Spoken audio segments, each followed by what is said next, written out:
Selamat datang di Erwin Tametompo Channel. Salam dari kami di Talaut, Tapal Batas Utara NKRI.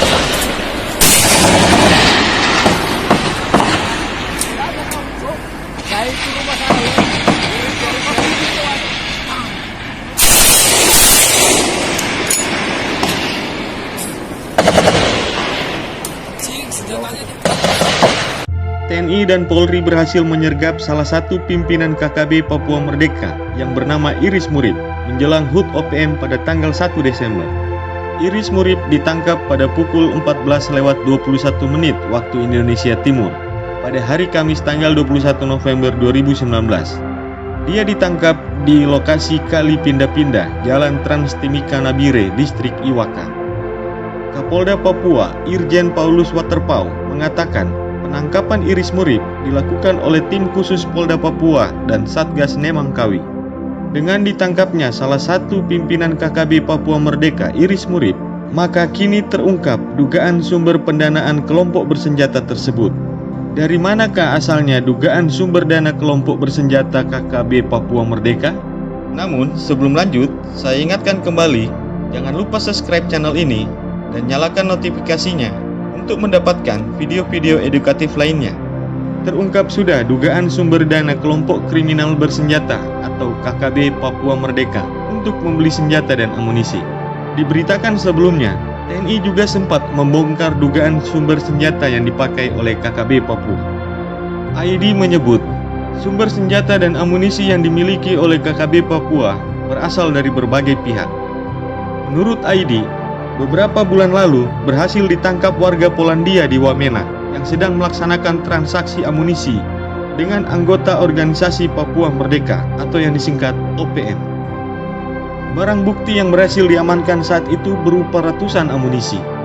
Namun, sudah banyak yang diduga lolos sebelum ditangkap.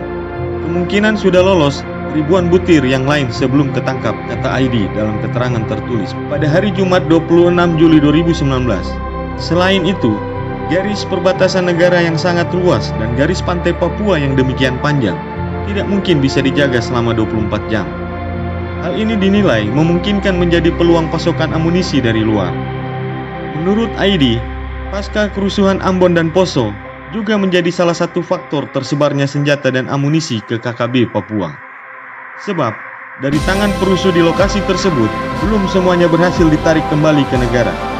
Tak hanya itu, terjadinya konflik di beberapa negara tetangga seperti Filipina juga menjadi peluang sumber pasokan amunisi dan senjata yang masuk ke Papua.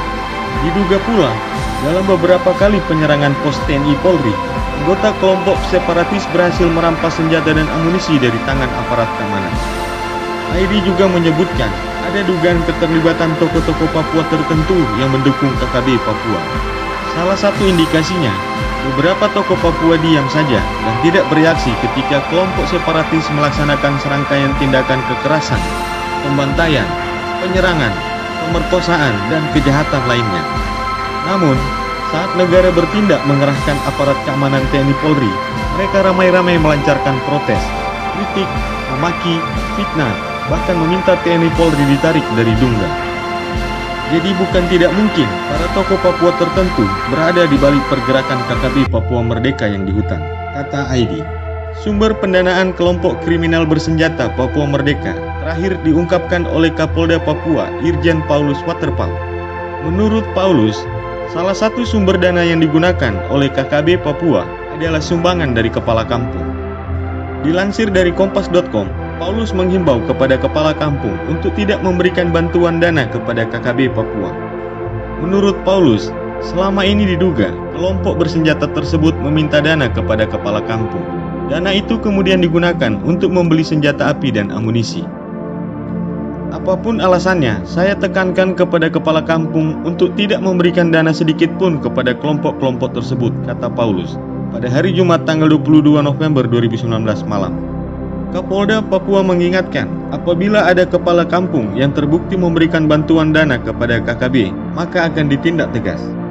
Mengingat selama ini kelompok bersenjata tersebut kerap melakukan aksi teror, penembakan maupun pembunuhan, baik terhadap aparat keamanan maupun warga sipil di pedalaman Papua, maka kami akan menindak tegas kepala kampung yang terbukti memberikan dana kepada KKB Papua, ujar Kapolda Papua, Paulus Waterpauw.